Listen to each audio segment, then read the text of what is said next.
Hola, ¿qué tal están? Muy buenas noches. Comenzamos una semana más. Contraste hoy, como están observando, con la ausencia de nuestra compañera, la presentadora de este programa, Paz Ugalde, que por motivos de salud, por motivos personales, no puede acompañarnos en esta ocasión. Desde aquí, por supuesto, le saludamos, le enviamos un caluroso abrazo y, por supuesto, deseamos su rápida y pronta recuperación. Hoy nos vamos a fijar en un tema que preocupa en nuestro país. España es líder europeo en abandono escolar, abandono escolar temprano. Estamos a la cabeza de Europa. Si nos fijamos ya en Navarra, quizá los datos son algo más alentadores. Abandono escolar en torno al 13,2% frente a un 24,9% de media española. ¿Qué está pasando en las aulas, en el sistema educativo de nuestra comunidad y de nuestro país en general? Hoy nos fijamos en Navarra, en España y, por supuesto, en Europa. Y lo hacemos con tres expertos en esta materia. Damos la bienvenida al programa a Ángel Sanz. Él es responsable del Servicio de Inspección Educativa del Gobierno de Navarra. Ángel Sanz, ¿cómo está? Muy buenas noches. Muy buenas noches. Gracias por acompañarnos. Muy bien. Vamos a abundar en un tema preocupante sin duda alguna para familias, para padres y para profesores y alumnos, ¿verdad? Sí, sí. Damos la bienvenida también a José Luis Asín, es director del Servicio de Ordenación en Igualdad de Oportunidades en el Gobierno de Navarra. Señor Asín, ¿qué tal está? Buenas noches. Muy buenas noches, muy bien. Gracias Encantado. por su compañía. Gracias. Y a mi derecha se encuentra Rafael Pastor, jefe de la sección de atención a la diversidad y necesidades educativas también del Gobierno de Navarra. Rafael, ¿cómo está? Buenas noches. Buenas noches. Bienvenido al programa.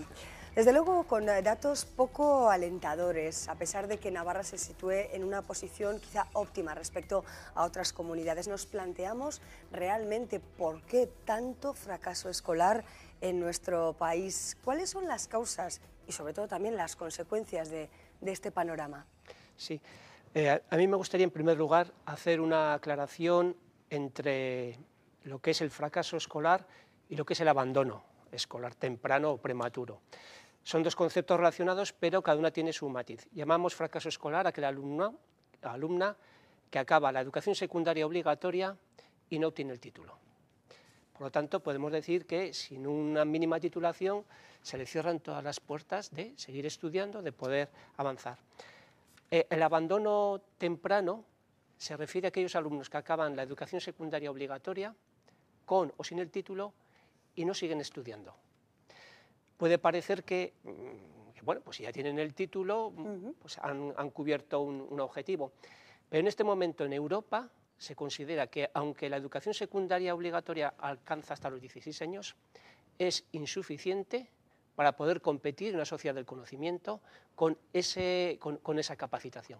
Por lo tanto, el objetivo de Europa es que, una vez terminada la educación secundaria obligatoria, siga estudiando hasta los 18 años con un título de formación profesional o en el bachillerato y acceso a la formación profesional de grado superior o a la universidad. Por lo tanto, son dos conceptos relacionados, pero que tienen distinto matiz. Efectivamente, los datos de la media española, señora Asín, también desde luego llaman la atención. 24,9% de fracaso, de abandono escolar temprano.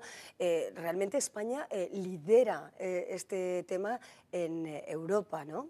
Sí, yo creo que hay que ¿A qué se hacer debe? ¿Por qué hemos llegado a esta situación? Hombre, yo creo que son muchas las confluencias que pueden derivar en esas tasas de abandono, porque está claro que no le podemos achacar a una causa única, porque al fin y al cabo nosotros tenemos un sistema educativo que es común para todas las comunidades autónomas. Sin embargo, unas comunidades autónomas estamos obteniendo unos resultados y otras comunidades están obteniendo otros. Entonces, más que apoyarnos en el propio sistema o en las deficiencias que pudiera tener el propio sistema, más bien habría que ahondar en el cómo se están haciendo las cosas o qué cosas están haciendo las comunidades para que obtengan los resultados y qué cosas no están haciendo otras comunidades para que esos resultados no se den, ¿no? En cualquier caso, es una preocupación pues, generalizada por todas las comunidades. Nosotros no podemos estar satisfechos, aunque los datos son relativamente buenos. Tenemos que ir a buscar la excelencia de todos los alumnos y cualquier alumno que se nos pierda por el camino lo tenemos que asumir como un pequeño fracaso del sistema, ¿no? Por lo tanto, yo pienso que aquí en Navarra estamos en la senda, pero bueno, tenemos un recorrido que hacer y tenemos que ponernos a ellos. Y hay que mejorar, está claro, Por ¿no? supuesto Porque ya que sí. el Ministerio de Educación, el Gobierno de España, se plantea un objetivo a largo plazo o medio plazo, 2020, se pretende rebajar ese índice de abandono escolar al menos al 10%. No sé si es un objetivo realista y posible, es factible. ¿Lo vemos en positivo desde Navarra, Rafael? Yo pienso que sí, ahora mismo estamos en un 13,4%, nos quedarían 7 años para alcanzar ese objetivo y desde el Departamento de Educación se siguen realizando acciones para la detección precoz de dificultades en todo lo que son la educación infantil, que aunque no sea obligatoria, estamos teniendo bastante tasa de escolarización, en infantil y en primaria. Entonces, en esos campos pues tenemos un montón de orientadores, de profesores maestros de pedagogía terapéutica, de profesores de audición y lenguaje, pues intentando detectar esas dificultades en los aprendizajes e incidiendo en esos aprendizajes. Entonces ya yo creo que uno de los éxitos que estamos teniendo es la implicación del profesorado ya desde edad muy temprana con los alumnos escolarizados. Está claro que esa parte es crucial, ¿no? La preparación exhaustiva y la eficacia del profesorado. Eso es una clave y un pilar fundamental para que nuestro sistema educativo crezca. No el único, obviamente, ¿verdad? Pero en este caso hay que trabajar, o se está trabajando ya, en incentivar al profesorado, en tener los mejores profesionales en el sistema. Sí, la variable como todo, la variable humana explica el éxito, ¿no? Yo creo que aquí hay dos factores, uno que es el profesorado y otro que es el liderazgo de las direcciones. Son los dos factores que explican. Pensando un poquito en el profesorado, tanto de aquí como en general, es un profesor muy cualificado. No tiene nada que envidiar a cualquier profesorado de cualquier país, tan cualificado, tan vocacional como cualquier otro país.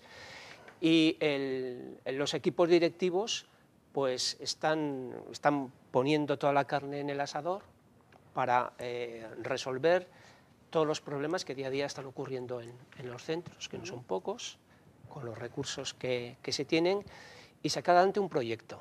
Es fundamental el proyecto, es decir, el tema hablábamos esta mañana con Rafa, el tema de las expectativas, ¿no? Es decir, está súper demostrado que allá donde no hay expectativas no se consigue nada. Allá donde hay unos padres, un profesorado con expectativas, vamos, es que es milagroso, es milagroso. Es decir, recursos y expectativas es la conjunción que hace que un sistema educativo, como dice José Luis, apunte hacia la excelencia. Exacto, expectativas tanto de los profesores como de las familias, porque entiendo que sin el apoyo de las familias es difícil mejorar. Es muy difícil, es muy difícil. Yo creo que en Navarra, si podemos un poquitín tener estos resultados, yo creo que se dan una serie de situaciones en la propia sociedad de Navarra que lo han hecho un poco posible y que sin la mezcla de todos esos quizás no estaríamos en estos niveles de abandono, estaríamos quizás probablemente muy próximos a la media española. Navarra es una comunidad pequeña en extensión, pequeña en habitantes, pero se dan una serie de situaciones que la hacen un tanto singular. Por ejemplo, el hecho de que tengamos una población muy interesada y muy comprometida con el tema educativo. De hecho, en las últimas décadas, de los años 80 para acá, quizás la generación mía fue de las primeras generaciones donde la gente pretendía salir de ese entorno urbano e ir a un entorno de mayor enriquecimiento cultural, mayor enriquecimiento educativo. Por lo tanto, ahí se produce ya un primer boom donde las familias empujan. Hoy en día, las familias navarras tienen un alto nivel de cualificación, apuestan por la educación de los hijos, fomentan la educación de sus hijos, fomentan que el hecho que estén escolarizados más tiempo, evidentemente les va a facilitar un mayor grado de empleabilidad. También tenemos que tener en cuenta que nuestro sistema educativo bueno, pues tenemos 3 universidades, que es una baza muy importante. Tenemos también el hecho de que la oferta educativa la tenemos muy próxima al domicilio, es decir, cualquier familia sin mucho esfuerzo puede mandar a estudiar a sus hijos y a sus hijas, y eso facilita la escolarización. Y luego, por supuesto, también pues los diferentes departamentos de educación, el gobierno de Navarra, el actual y los anteriores, han apostado por la educación, con lo cual ha habido una inversión y sigue habiendo una inversión potente en educación. Toda esa mezcolanza creo que hace que, bueno, que de alguna forma los resultados educativos se vayan plasmando poco a poco, teniendo claro que en educación no se ve la inmediatez de las cosas, sino que tiene que haber, como bien comentaba Ángel, una trayectoria para que a lo largo, teniendo claro cuál es la línea de continuación, pues al final se alcancen esos objetivos. Efectivamente, pero a pesar de ese trabajo de tiempo, es verdad que todavía nos mantenemos en ese 13% de fracaso escolar que sigue haciendo pensar en cómo mejorar, ¿no? Sí. Me gustaría también que abordáramos, bueno, recientemente presentaban un protocolo, se creaba un protocolo de actuación contra el absentismo escolar en Navarra, muy dirigido a minorías, quizá a la población inmigrante, también a la población gitana. Me gustaría que también abordáramos este asunto, porque se va a tratar de incidir desde diferentes frentes para que esos 2 grupos de población, de alguna manera, pues olviden quizá ese tipo de práctica, el dejar de ir a la escuela, al colegio, por diversos factores, y continúen sus estudios después de primaria también, ¿no? Exacto. El protocolo nace un poquitín con la idea de ayudar a los centros educativos a lo que ya vienen haciendo de forma habitual. Es decir, el protocolo no nace con idea de que los centros de alguna forma lo asuman como propio porque no han tenido nada previo. El hecho de que en el sistema educativo navarro se integren minorías culturales y alumnado procedente de otros países, que nosotros llamamos alumnado de incorporación tardía, ha hecho que las aulas, el quehacer del día a día del profesorado, de alguna forma se vea un poco trastocado. Evidentemente son alumnos que traen su problemática familiar, probablemente les cuesta adaptarse a nuestro sistema, traen unos valores diferentes a los nuestros y por lo tanto propician, bueno, situaciones que en algunos casos pues, bueno, no la entienden como los alumnados que tenemos en nuestras aulas de aquí y abandonan los estudios. Ante eso, pues evidentemente el Departamento de Educación tiene que hacer algo. Y este consejero tomó la decisión de intentar sentar en una mesa a los departamentos más, digamos, más cercanos a esta situación, como puede ser Asuntos Sociales, como puede ser también Fiscalía de Menores, las asociaciones gitanas, las asociaciones y federaciones de inmigrantes, y junto con técnicos del Departamento de Educación nos hemos puesto un reto, es decir, ¿qué podemos hacer? Y fruto de eso ha salido ese protocolo, con idea un poco de que los centros tengan una pauta, una guía de trabajo, que les oriente hacia la detección de causas de absentismo, porque también entendemos el absentismo como ese niño que viene a clase, se sienta y de alguna forma no se integra en el día a día, en la actividad, y por lo tanto ya... Claro. O sea, se concibe el absentismo no solo de una forma o bajo un prisma, ¿no? Como puede ser, no va el niño a clase por diversos motivos, sino que yendo a clase no está presente, por decirlo de alguna manera, ¿no? Eso también se toma como un dato importante, ¿no? Hacer, bueno, pues que ese estudiante rinda al 100% cuando está en el aula y también fuera de ella, ¿no, Ángel? Sí, sí. Es muy complejo el tema, y sobre todo en este momento de crisis, donde estamos replanteándonos todo esto está entrando en las aulas. Todo esto el alumnado lo está viviendo de una forma especial. ¿Qué sentido tiene el trabajar si luego no voy a poder encontrar trabajo? El otro día me decía mi hijo, conversaciones... hace 2 años terminó la universidad, conversaciones entre ellos, se sienten defraudados. Pero bueno, nos han llevado a la universidad, hemos estudiado una carrera, hemos sacado una carrera brillantemente y y estamos aquí ahora en el paro, ¿no? Claro, ante esa situación, ¿no? Sí. Que es tan común, desafortunadamente, con más de 6 millones de parados en nuestro país, con más de 56.000 personas en paro en nuestra comunidad foral, con un índice muy elevado de universitarios en paro, ¿qué se puede decir desde las instituciones? ¿Qué mensaje? ¿Cuál es la importancia, en este caso, de la formación, ¿no? Teniendo en cuenta que son menos las personas paradas con título universitario que personas que no tienen formación por otra parte? ¿Cuál sería el mensaje? Porque es verdad, se puede caer en el abatimiento y se puede, bueno, pues, pensar que realmente estudiar, formarse, no sirve para nada. Yo pienso que muchos de los chavales que incluso abandonaron en una edad temprana los institutos, ahora están volviendo dentro de la opción de adultos. Y los pocos centros de adultos que tenemos ahora mismo se están llenando con antiguos alumnos de centros, con personas mayores que se han dado cuenta que su formación académica les puede reportar un trabajo mejor, y entonces ante esa situación de paro pues están volviendo a las aulas. Yo creo que es muy importante eso, ese apoyo que se está dando también de no abandonar. Incluso ha habido también una firma de un protocolo con el Servicio Navarro de Empleo de trabajadores que no tenían acabada la ESO, por parte del Departamento de Educación, formarlos en las competencias básicas para que puedan acceder luego a los grados formativos.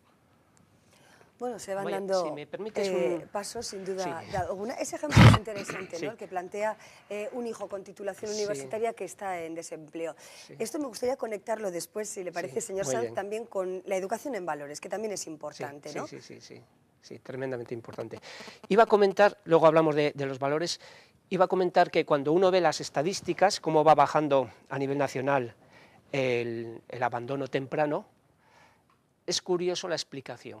Una explicación es que en épocas de bonanza, los chicos, chicas, a los 16 años dejaban de estudiar, porque encontraban un puesto no cualificado, un dinero fácil. Había un trabajo seguro. Un presentismo, Eso un es. presentismo.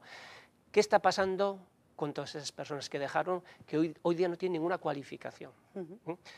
Es carne de ere, carne de ere. Entonces, es tremendamente importante concienciar a los chavales de que es importante, primero, tener una cultura. La cultura es un valor en sí mismo. La educación en sí, bien asimilada, y con esto ya entramos en el tema de los valores, ya es algo que hace un valor añadido a la persona, ¿no? El valor del esfuerzo, de la superación. Bueno, pues todo eso está ahí. Todo eso está ahí. Y los chavales van a salir adelante. Yo tengo aquí un gráfico del Ministerio muy interesante en el que relaciona el nivel de educación de los chicos y el mercado de trabajo. Bueno, pues curiosamente no incide el paro de forma equitativa en todos los niveles educativos, sino inversamente. A más nivel educativo, menos paro. Y donde más se cierne el paro es precisamente en aquellos que tienen la mínima titulación. Por lo tanto, pese a esto que estamos viendo, yo creo que hay que animar a los chavales a tener confianza. En algún momento esto tiene que ir hacia adelante, y en ese momento la titulación, los estudios, la preparación que tengan van a empezar a rentabilizar.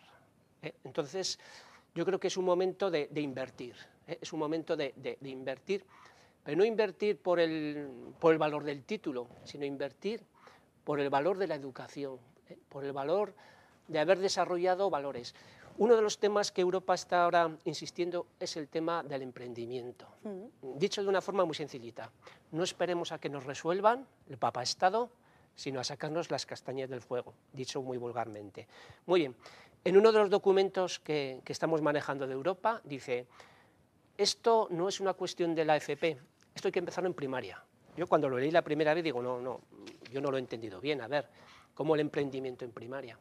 Pues el emprendimiento en primaria tiene una concreción en valores. Es decir, si un niño, una niña, pequeñito, tiene una capacidad de organizarse el trabajo, de ordenar, de posponer esa satisfacción inmediata para más adelante, está desarrollando esa capacidad de ser crítico, de no esperar a que le den las cosas hechas, de tener una visión de por dónde podía resolverse su vida personal y su vida profesional. Por eso, pese a ese giro un poquito negativo que hemos visto antes, yo creo que en este momento hay que trasladar a la sociedad un mensaje muy claro: merece la pena estudiar, merece la pena estudiar. Es importante el hecho de inculcar ese tipo de valores ya desde muy pequeños, ¿no? Probablemente hemos asistido, bueno, pues en otras épocas de bonanza, como aludíamos ahora mismo, en tiempos en los que no se manifestaba la crisis económica, a un tipo de vida quizá con otros valores, ¿no? Pero ahora está claro que hay que fomentar otro tipo de conductas. Es muy importante, como decíamos, incidir, por ejemplo, en el pensamiento crítico, en tener una educación flexible, en una educación en la que se fomente el esfuerzo, la disciplina, el trabajo en equipo. Todo eso es tan importante como las ciencias, como los conceptos, como las matemáticas. Eso también es importante, ¿no? Parecen ideas, pero hay que plasmarlas. ¿Cómo se plasman? ¿Cómo se tratan de trabajar en el día a día, ¿no? en las aulas? Navarra, si algo está haciendo desde hace años, es tratar de favorecer las medidas de atención a la diversidad de intereses y motivaciones de todo su alumnado, ¿no? Entonces, aparte de que pongamos recursos por encima de lo ordinario, aparte de que pongamos profesorado de apoyo, aparte de eso, ahí está un poquitín lo que comentaba también Ángel, el liderazgo de los equipos directivos. Un equipo directivo que tiene un proyecto de centro, un proyecto educativo de centro, que lo tiene asumido como algo innato, que pretende alcanzar la excelencia de todos y cada uno de los alumnos, entendiendo por excelencia el sacar el máximo partido de lo que es posible dar ese alumno o esa alumna, ¿no? Ahí, a partir de ese momento, empieza a plantearse ese equipo directivo, si tiene el apoyo de toda la comunidad educativa, profesorado, personal no docente e incluso los padres, las familias, que son parte fundamental, se puede plantear decir, bueno, ¿cómo enseñamos a nuestros alumnos estos valores? Quizás tenemos la experiencia, ahora se está desarrollando en este curso 12-13, una experiencia piloto en 5 centros o en 6 centros de secundaria, donde el profesorado, con ánimo de facilitar la transición del alumnado de primaria a secundaria, están abordando el conjunto de materias de la secundaria con un mínimo de profesores y trabajando las competencias básicas y trabajando los contenidos de esas materias en ámbitos, en proyectos, de una forma pues mucho más globalizada. Eso al alumno le da una percepción mucho más clara del sentido de aprendizaje para qué.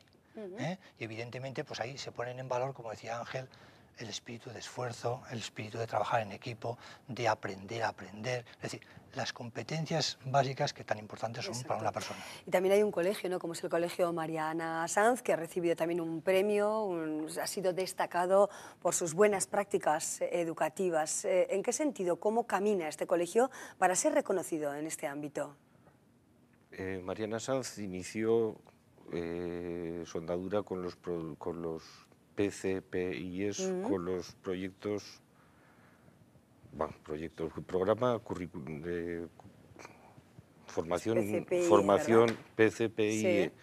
Tanto tratar las siglas ya se te olvida qué significa. Son los módulos de formación profesional para alumnos de necesidades educativas especiales, y precisamente el lunes pasado se le dio un reconocimiento a Mariana Sanz por esas buenas prácticas en la inclusión de alumnado con necesidades. Yo, señalando también la misma línea que marcaba José Luis, a la vez que las direcciones se han empeñado en marcar un proyecto educativo, estamos teniendo muy buenas experiencias de centros de primaria pues que quieren transformar el centro en comunidades de aprendizaje, están integrando a voluntariado dentro del centro para la educación, están integrando a los padres dentro de estas comunidades de aprendizaje, están dando incluso para personas que no conocen el idioma o son inmigrantes, para los padres, dándoles cursos de español para que se integren dentro de la escuela. Y hay experiencias muy bonitas de esto pues en el Colegio Público de Mendigorría o aquí en Pamplona, en García Galdiano o Doña Mayor. y que están funcionando muy bien. Y yo señalaría que junto con ese entusiasmo muchas veces del equipo directivo, también ese entusiasmo de los profesores por buscar cosas nuevas y no estar haciendo siempre lo mismo. Es decir, está comprobado que si hacemos lo mismo tenemos los mismos resultados. Entonces, dentro de los proyectos de innovación en los centros se están preocupando de cosas, pues de llevar el teatro, de llevar el cine, de llevar la lectura, de buscar dentro de los almuerzos darle un enfoque educativo, de la vida deportiva dar ese enfoque deportivo, y entonces buscando cosas que van motivando al alumnado, que se pueden hacer gracias a la implicación grande que tiene el profesorado. Efectivamente, definitivamente son bueno, pues muchos los pilares que conforman una torre, en este caso como es la torre de la educación, que genera personas con valores, con pensamiento crítico y con capacidad de emprendimiento, ¿no? Y de poder luchar en la vida a pesar de las adversidades. Sin duda, la clave desde luego es la educación ya desde pequeños, desde primaria, para evitar ese índice elevado de abandono escolar que tanto preocupa sin duda alguna a profesores y a familias en Navarra, que se sitúa en un 13% aproximadamente, junto con el País Vasco, como decíamos, son las comunidades que están mejor situadas frente a un casi 25% de abandono escolar en nuestro país, líder en esta materia desafortunadamente en Europa. Hoy hemos esbozado este tema, lo hemos analizado con ayuda de Ángel Sanz. Muchísimas gracias, señor Sanz, por acompañarnos. Gracias también a José Luis Asín. Muchas gracias. Y muy buenas noches. Y a Rafael Pastor, gracias por ilustrarnos acerca de este asunto. Nosotros ahora vamos a hacer una breve pausa para nuestros compromisos publicitarios y seguiremos hablando de educación, en este caso de la educación emocional.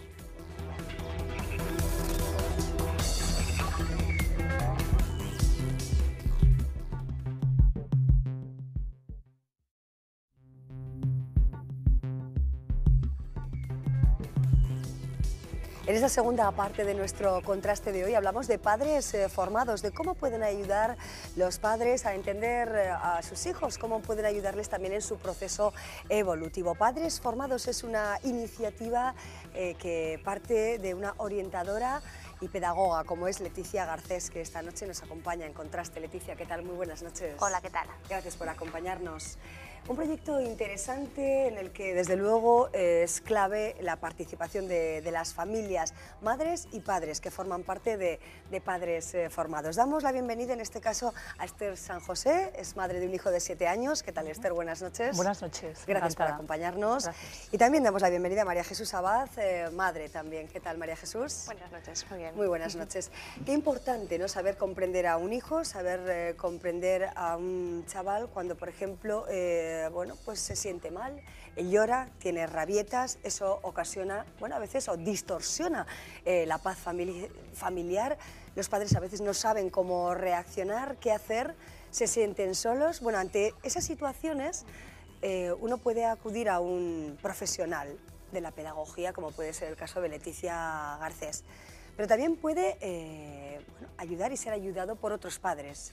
Leticia, ¿cómo surge realmente esta escuela de padres, como es Padres Formados en Navarra?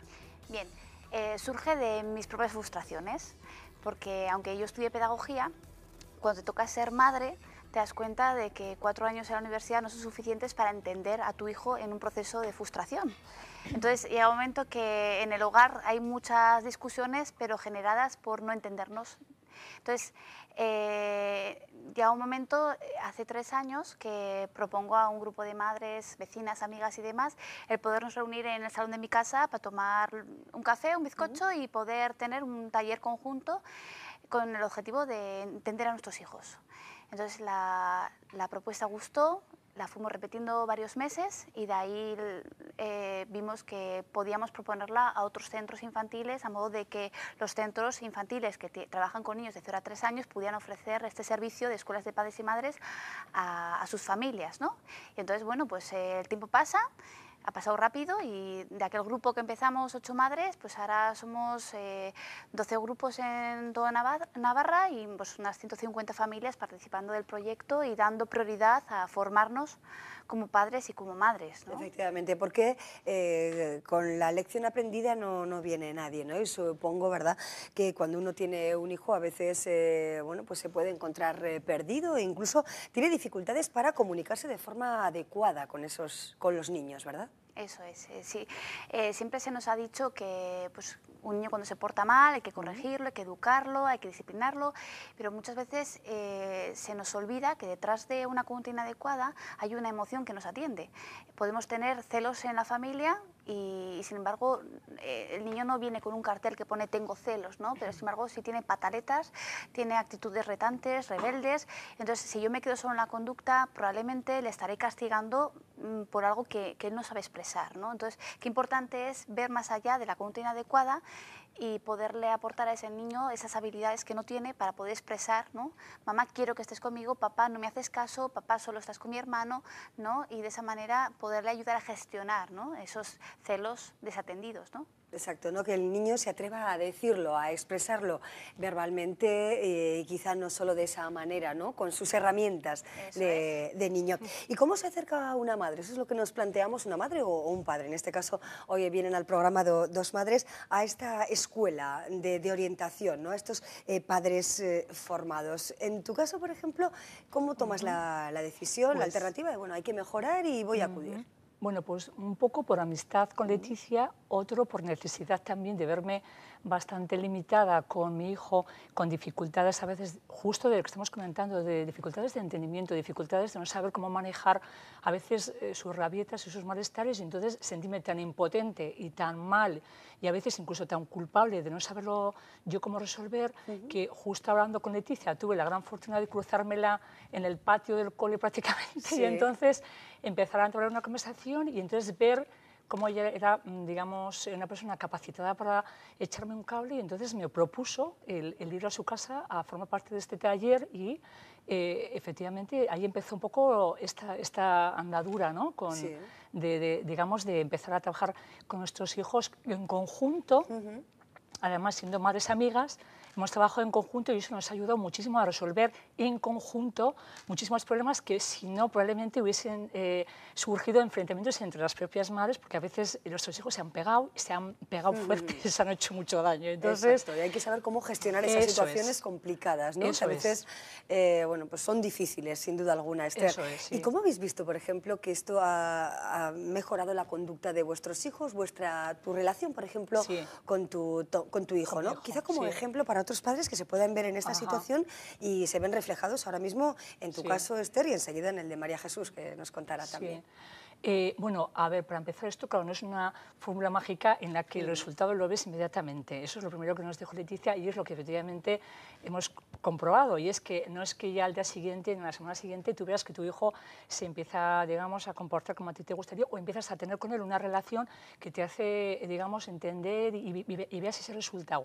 Es a un medio largo plazo, pero que han pasado 3 años desde el inicio. Entonces, en estos 3 años hemos visto claramente unos cambios que a mí me han sorprendido, sobre todo a nivel de comunicación. Y es que, claro, un niño realmente de esas edades es muy difícil que sepa comunicarse. Entonces, encontrar que tu hijo es capaz de comunicarte que está mal, que está triste, que tiene ganas de llorar o que está frustrado, a mí me parece que ha sido un avance impresionante. Entonces, ahí es donde hemos visto quizás el avance, ¿no?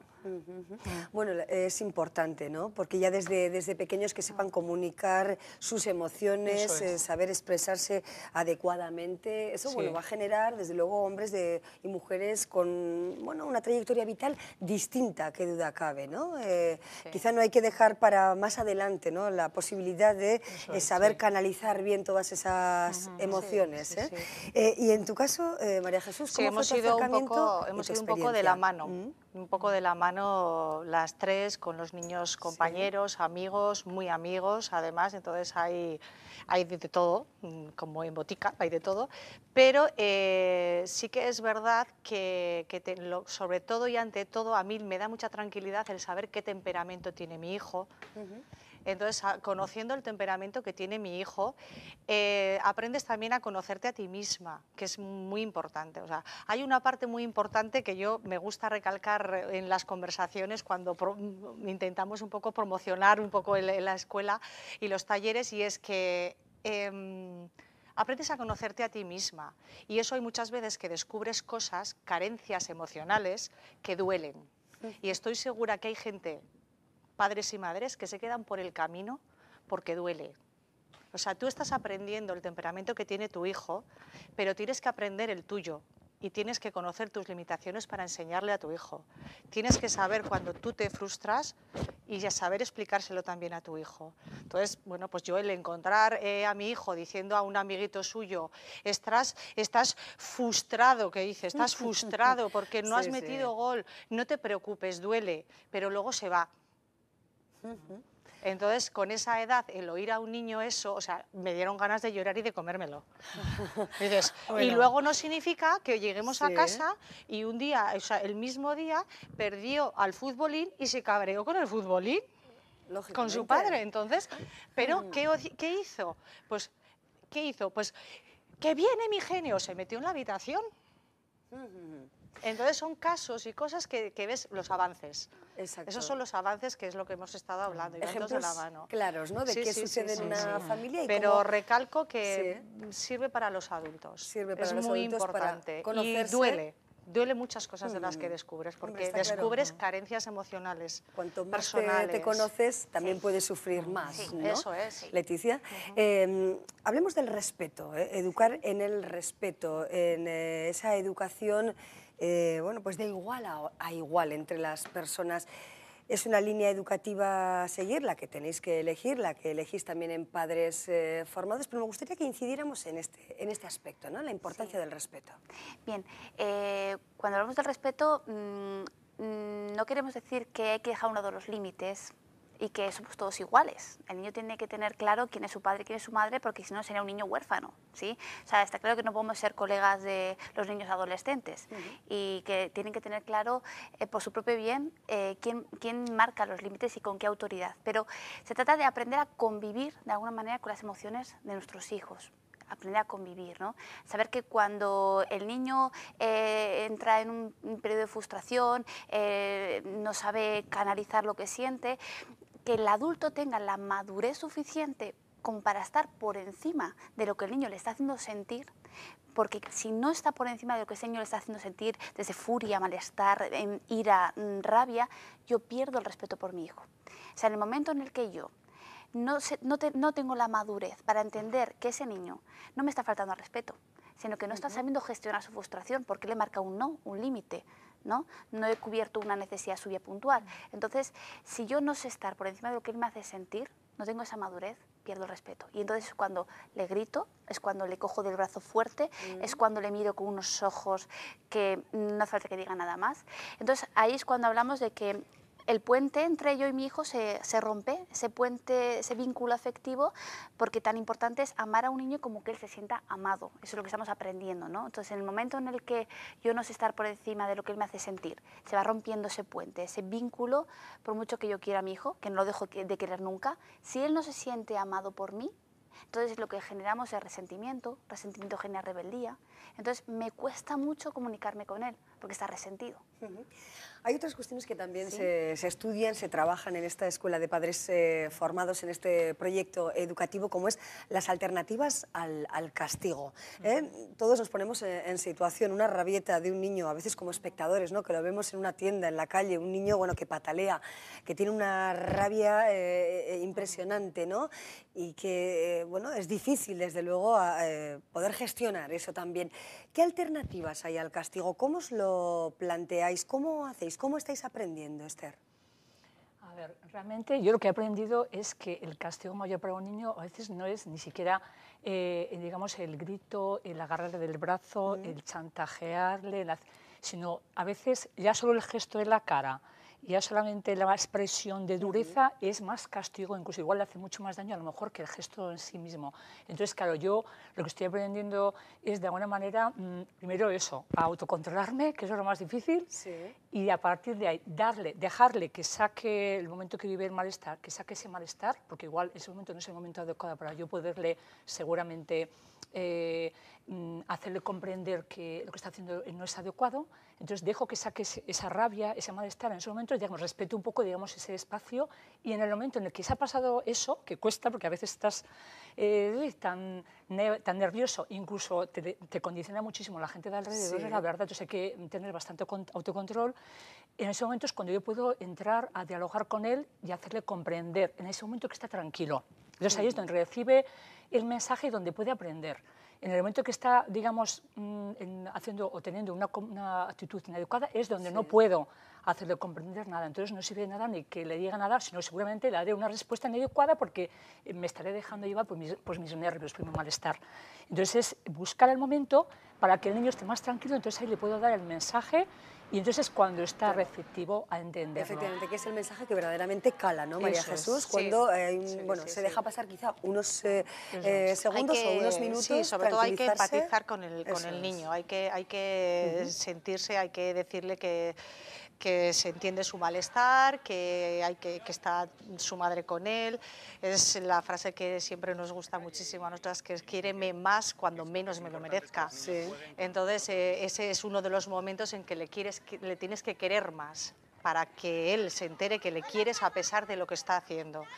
Y sí que es verdad que en los nuestros, yo creo que en los niños que llevamos más tiempo, estamos notando que ellos mismos reflexionan el doble, que necesitan poca ayuda para sacar ellos mismos con conclusiones sobre lo que han sentido o lo que esto. Entonces, después de 3 años sí que estamos viendo mucha evolución en ese momento. No significa que no las tengamos, las seguimos teniendo, pero nosotras hemos aprendido a gestionarlas y ellos están aprendiendo a canalizar sus emociones y a entenderse dentro de cada temperamento, que cada uno lo tiene totalmente distinto, ¿no? Un temperamento, y una nosotras lo diferente, tenemos una personalidad diferente. Y entonces es que es un gusto verlos ahora juntos, el verlos esto, porque disfrutamos muchísimo viéndoles juntos y cómo están evolucionando y cómo cada uno y se conocen entre ellos, se conocen los temperamentos y las cosas y cada uno su carácter, se van conociendo genial. Desde pequeños, ¿no? Leticia, desde luego estamos hablando de relaciones entre amigos, en este caso, vuestros hijos que son amigos como vosotras ya también, ¿no? Con esta unión.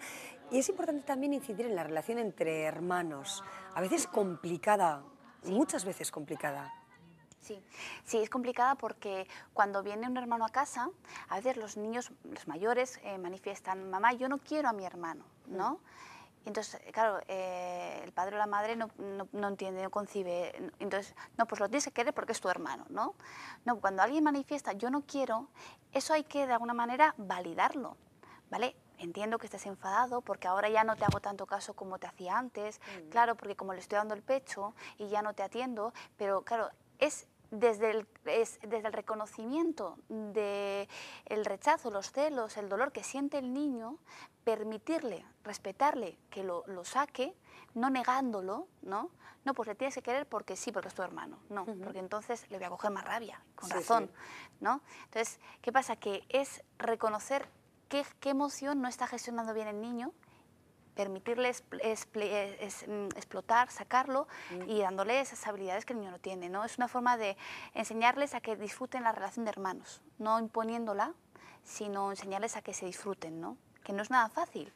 Pero es que nada de lo que hacemos es fácil. A mí me da mucho gusto escucharles porque al final hemos visto la trayectoria que hemos llevado y hemos vivido pues, muchas situaciones con los críos y al final es un gusto el poder ver un conflicto y que el conflicto no pueda contigo, sino que al final tú como tienes herramientas, tú puedes con el conflicto, desde la seguridad. Así es. En este caso, Esther, tienes un hijo, María Jesús también uno, ¿verdad? En este caso la relación entre hermanos no es un problema para vuestras familias, pero como habéis comentado, quizás sí la relación entre amigos, entre niños que se quieren, pero que a veces se pueden llegar a odiar o tener cierta rabia, ¿no? En ese sentido, ¿qué recomendaríais quizá a madres, a padres que nos puedan estar viendo esta noche y que puedan verse en esa situación tan difícil que todos hemos visto alguna vez, pues bueno, por amigas o conocidas, ¿no? Pues niños que son amigos pero que se pegan o que se muerden o que se quitan las cosas con mucha rabia. ¿Qué recomendaríais ante, pues un conflicto así? Hombre, pues la verdad es que aquí lo que he aprendido por lo menos con Leticia, tengo que decir que ha sido primero, si tu hijo, por supuesto, es el que ha pegado, que a veces es lo más difícil de asumir, porque claro, cuando tu hijo es la víctima, es decir, el que ha recibido, es mucho más fácil que empatices con él y te pongas de su parte, pero cuando en cambio es el que pega, pues lógicamente lo que te sientes es como madre fatal, casi te avergüenzas y tienes ganas de obligarla a que pida disculpas hacia otro niño. Pero lo que hemos aprendido quizás también es a que primero escucharle a tu hijo efectivamente qué ha pasado y luego ir efectivamente y darle también la posibilidad al otro niño que se exprese. Es decir, no ponerte ya enseguida de la parte, digamos, de uno del otro, sino dejar que se expresen los dos niños y de alguna manera, aunque tú estés de mediadora, dejar que los dos puedan de alguna manera comunicarse entre ellos. Igual en ese momento están con pocas ganas de comunicar, pero es procurar que ellos sean capaces de expresar, es decir, no que sea el adulto el que vaya enseguida a mediar o resolver, porque entonces lo que consigues es que, claro, tú igual si no estás, si es tu hijo, como te duele, o lo que haces es obligarle a que el crío haga algo que no quiere, o al contrario, es casi tú pedir disculpas casi ante la madre y tal. Entonces, es procurar que los dos niños puedan enseguida entre ellos resolver, estando tú de mediadora, ¿no? Facilitándoles de alguna manera con las palabras, con gestos, con lo que más o menos hemos ido aprendiendo, con esas herramientas un poquito eso, ¿no? El que ellos puedan, digamos, de alguna manera resolverlo, aunque esté el adulto o los adultos ahí delante. Y luego intentando también que la otra persona, que sería la otra madre en todo caso, claro, no vaya enseguida pretendiendo, digamos, machacar a tu hijo, que es el que ha pegado, sino también haciéndole entender. Vamos a procurar, efectivamente, que se puedan entender entre ellos dos para que no haya un enfrentamiento entre padres, que a veces pasa precisamente por este tipo de cosas, ¿no? Sí, es verdad, ¿no? Ese es un problema añadido también en el Sí, ámbito familiar, en el Sí. ámbito de los grupos, Muchas veces del propio colegio. Puede haber enfrentamientos los muy hay, desafortunados, ¿no? lo sigue habiendo y yo creo que lo familias. seguiremos tristemente viendo. Evidentemente es lo que he hablado antes, el gestionar tus emociones. Ahí tienen los padres una frustración porque su hijo, o me da igual, o está dolido porque le han pegado, o está dolido porque ha sido el que pega, porque también te duele que sea el que pega, igualmente que el que sea víctima. Yo creo que a nadie le gusta tener un niño que pega como defensa siempre, o sea, como solución ante cualquier conflicto que pegue, ¿no?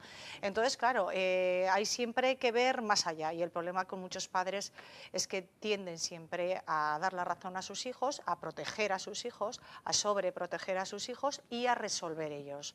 Entonces, hay que ir más allá de la conducta que estás viendo y, sobre todo, nosotras ahora creo que tenemos un poquito más de capacidad analítica en ese tema, entonces sabes cuándo puedes seguir adelante en que ellos mismos intenten resolver el conflicto o cuando te tienes que parar porque te va a llevar a un conflicto con el padre. Entonces hay que resolver el tema enseguida y ya disciplinarás en casa, hablarás con tu hijo en casa y haces el trabajo en casa, el que quieras hacer yo. Pero en el momento que tú ves el conflicto con padre, que no sobreprotector o de resolver el padre, dices, no, vamos a resolver el tema. Eso es. Nada más. Bueno, el egoísmo está claro que tiene que quedar totalmente descartado, ¿no? en este planteamiento de educación en familia. Finalmente, Leticia, recientemente celebrabais una jornada, un curso con todos estos valores en marcha y sobre la mesa, con la presencia además del psicólogo Javier Urra, del navarro Javier Urra, que como todos recordamos, sabemos, fue defensor del menor de la Comunidad de Madrid, una voz autorizada en este campo. ¿Qué lectura hizo Javier Urra también y con qué os habéis quedado de esa jornada? Él vino a presentar también un libro, precisamente con todos estos contenidos plasmados en papel, ¿no? ¿Con qué mensaje os quedasteis? Bien, hay que decir lo primero, a lo que yo le quiero dar valor de la jornada, es que han sido unas jornadas que se han sostenido por sí mismas. Asistieron 250 personas profesionales de Navarra, vinieron también de Huesca, Guipúzcoa, y hubo gente que hizo un esfuerzo en venir ese día de la Ribera incluso, y son unas jornadas que no han tenido ningún tipo de subvención ni ayuda, pero que el interés que encontramos las familias y los profesionales de formarnos en educación emocional nos ha llevado a crear pues esa jornada y a participar en ella. Incluso la tuvimos en Baluarte, pudimos estar escolar y muy cómodamente y muy a gusto. También estuvo el juez de menores Emilio Calatayud, Emilio Garrido. Bueno, yo también presenté un tema sobre educación infantil y Javier Urra también nos compartió un poco el tema de los menores en España, ¿no? Un poco la situación del menor, cómo la estamos viviendo, ¿no? Apostamos desde lo que son las jornadas, que también las ha organizado el Centro Infantil Aguar de Villava, apostamos por la formación. Entonces, la formación nos lleva a que un menor con conflicto es porque no ha habido una prevención. La prevención es la formación del adulto que está con ese menor hasta que crece. Entonces, realmente las jornadas nos han permitido aprender, profundizar en estos temas y dar valor a la formación, a prevenir.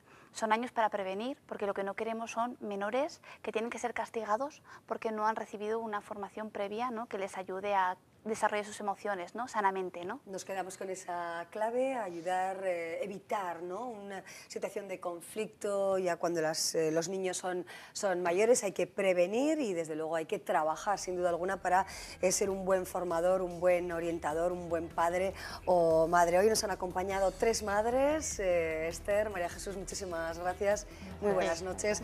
Y una madre, pedagoga y orientadora familiar como es Leticia Garcés, que es el alma mater de Padres Formados. Muchísimas gracias, Leticia. A ti. A seguir por ese camino, desde luego, tan constructivo y en positivo. Y hasta aquí llegamos esta noche en Contraste. Cerramos nuestro programa agradeciéndoles la atención que nos han prestado, recordándoles que la semana que viene volverá nuestra compañera Paz Ugalde con otros contenidos que debatiremos aquí mismo, en este mismo plató de Contraste. Que sean felices. Adiós.